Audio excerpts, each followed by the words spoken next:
कार्तिक के महीने के बाद अब हमारे पास आ गया है मार्गशीर्ष का महीना। मार्गशीर्ष का महीना कैसे इंपॉर्टेंट है, मार्गशीर्ष का महीना इतना इंपॉर्टेंट क्यों है? देखिए, गीता के 10वें अध्याय के 35वें श्लोक में लिखा है, बृहत साम तथा सामना गायत्री छंद सामहम मासा नाम मार्गशीर्ष ह मृतुना कुसुमाकरा। मतलब गायन करने के योग्य श्रुतियों में मैं बृहत साम और छंदों में मैं गायत्री छंद हूँ, महीनों में मैं मार्गशीर्ष और ऋतुओं में मैं बसंत हूँ। इसीलिए ये चीज़ हमें भगवान श्री कृष्ण ने अपने आप गीता में बताई है कि मुझे मार्गशीर्ष का महीना अति प्रिय है। इस महीने में भगवान श्री कृष्ण की उपासना करने का इसीलिए बहुत ज़्यादा महत्व है। इस महीने में उनकी उपासना करने से व्यक्ति को जीवन में हर तरह की सफलता मिलती है और वो हर तरह के कष्ट दूर करने में सक्षम हो जाता है। उसको इतनी बुद्धि, इतनी शक्ति मिल जाती है कि वो अपने जीवन के हर कष्ट को दूर कर लेता है। तो इस महीने में आपको श्री कृष्ण की उपासना ज़रूर करनी चाहिए। कैसे करेंगे, क्या क्या इंपॉर्टेंट काम कर सकते हैं, उसके बारे में हम इस वीडियो में बात करेंगे। तो चलिए शुरू करते हैं। नंबर 1, आपको इस महीने मथुरा और वृंदावन के दर्शन ज़रूर करने चाहिए। अगर आपको मौका मिले तो आपको वहाँ ज़रूर जाना चाहिए। श्री कृष्ण के सभी मंदिरों में आप घूमिए, उनके दर्शन कीजिए, उनके बारे में स्टोरीज सुनिए, गाइड से सुनिए, वहाँ के लोकल लोगों से सुनिए। आपको बड़ा अच्छा लगेगा और आपको बहुत मज़ा भी आएगा। इसके अलावा आपको यमुना नदी में स्नान भी करना चाहिए। अगर आप नहीं कर पा रहे हैं तो एटलीस्ट उसका जल लेके आपको अपने ऊपर ज़रूर छिड़काव करना चाहिए। आपको इस पूरे महीने तुलसी जी की सेवा ज़रूर करनी चाहिए, क्योंकि विष्णु जी हैं कृष्ण जी और तुलसी माता है महालक्ष्मी जी। तो अगर आप महालक्ष्मी जी की सेवा करते हैं, अगर आप महालक्ष्मी की सेवा कर रहे हैं, तो आपके जीवन में प्रॉस्पेरिटी की, मनी अबंडेंस की कोई कमी नहीं रहेगी। साथ ही आपकी जो इच्छाएं हैं वो महालक्ष्मी विष्णु जी से कह के एक तरह से सोर्स लगा देंगे ना, तो आपकी इन इच्छाओं को पूर्ति करने में श्री कृष्ण यानी कि विष्णु जी आपकी बहुत ज़्यादा मदद करेंगे। आपको इस महीने तुलसी जी की सेवा ज़रूर करनी चाहिए और जो भी आपकी कामना है, जो भी इच्छा है, विशेष है, सब तुलसी माता को ज़रूर बताइए। आप देखेंगे कि कैसे आपके विशेष लगातार पूरी होती चली जा रही हैं। इसके अलावा आपको जिन मंत्रों का जाप करना चाहिए वो 3 इंपॉर्टेंट मंत्र हैं। पहला है गायत्री मंत्र, बहुत इजी है, सबको याद है, आप बड़े आराम से उसका जप कर सकते हैं।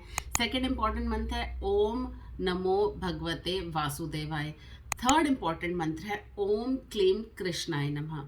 तो इन तीनों में से जो भी आपको बहुत ज़्यादा कनेक्टेड फील हो जिस मंत्र से, आप उस मंत्र को जप कर सकते हैं। ट्रैवलिंग के टाइम पे कर सकते हैं, रोजाना सुबह जो भी आपका रूटीन वर्क है उसको करते हुए मंत्र जप कर सकते हैं और पूजा करते हुए तो जप कर ही सकते हैं। रोजाना आपको कम से कम इसका किसी भी एक मंत्र का 108 बार जाप जरूर करना चाहिए। इसके अलावा आपको इस महीने में दान ज़रूर करना चाहिए। दान करने का अपना ही एक अलग महत्व होता है और इसकी आप पूजा ना भी करें, अगर आप दान कर रहे हैं तो भी आपको बहुत ज़्यादा पुण्य प्राप्त होता है। तो आप दान किस चीज़ का कर सकते हैं? आप गर्म कंबल का दान कर सकते हैं, आप ऊनी वस्त्रों का दान कर सकते हैं, आप तुलसी की माला का, चंदन की माला का, चंदन का, मोर पंख का, लोटे का, भोजन का, फल का, अन्न का, जो भी चीज़ आपको लगता है कि ये चीज़ किसी के लिए भी काम की हो सकती है, आपको उन चीज़ों का दान ज़रूर करना चाहिए। और साथ ही आपको गर्म चीज़ों का दान, गर्म वस्त्रों का दान ज़रूर करना चाहिए, क्योंकि अब धीरे धीरे ठंड बैठ जाएगी और ठंड में जो भी चीज़ें इस्तेमाल होती हैं आप उनका दान ज़रूर कीजिए। तो आपको दान ज़रूर करना चाहिए। इस महीने में जीरा भी नहीं खाया जाता, तो आप जीरा ना खाएं। आप अगर कर्जे से परेशान हैं तो कर्जे से परेशान होने की वजह से आदमी ना अपने आप को बड़ा डिप्रेस्ड फील करता है। अगर आप ऐसे हैं जो कर्जे से किसी भी तरह से मुक्ति नहीं पा रहा, उसको लोन बहुत ज़्यादा परेशान कर रहा है, तो आपको इस पूरे महीने गजेंद्र मोक्ष स्तोत्र का पाठ ज़रूर करना चाहिए। गजेंद्र मोक्ष जो इसका मैं किसी दिन ना अलग से एक वीडियो बना के आपको इसकी इंपॉर्टेंस बताऊंगी कि गजेंद्र मोक्ष स्तोत्र इतना इंपॉर्टेंट क्यों है और किस तरह इससे हमें कर्जे से मुक्ति मिल जाती है। अभी मैं आपको ये बता रही हूँ कि आपको मार्गशीर्ष के महीने में अगर आप लोन से परेशान हैं, अगर आप कर्जे में डूबे हुए हैं, कोई भी तरह का रास्ता नहीं दिखाई दे रहा, तो आपको गजेंद्र मोक्ष स्तोत्र का पाठ ज़रूर करना चाहिए। बहुत ईजिली आपको इंटरनेट पर मिल जाएगा और उसकी हेल्प से आप अपने कर्जों से, अपने लोन से मुक्ति पा सकते हैं, बहुत इजीली हो जाएगा। अच्छा, अगर आप शुरू करना चाहते हैं एकादशी के फास्ट, अगर आप ऐसे हैं जिनको एकादशी का फास्ट स्टार्ट करना है, अगर आपने सोचा था कि आपको एकादशी का फास्ट स्टार्ट करना है और आप कब से स्टार्ट करें, तो आप मार्गशीर्ष महीने के कृष्ण पक्ष की एकादशी तिथि, जैसे हम उत्पन्ना एकादशी के नाम से भी जानते हैं, आप इस तिथि से अपने एकादशी के फास्ट स्टार्ट कर सकते हैं। साल 2022 में ये जो एकादशी पड़ेगी, ये पड़ेगी 20 नवंबर को। तो आप 20 नवंबर से शुरू करके एकादशी के फास्ट करने का, एकादशी के व्रत करने का संकल्प लेके आप एकादशी के व्रत शुरू कर सकते हैं। आपको इस पूरे महीने, मैंने आपको बताया, तुलसी जी की सेवा करनी चाहिए। इसी तरह उन तुलसी जी के पत्तों का कृष्ण जी को भोग लगा के आपको खुद भी उनका सेवन करना चाहिए। ध्यान रखिए कि तुलसी जी के पत्तों को कभी भी चबाया नहीं जाता और उन्हें सिर्फ पानी से निगला जाता है।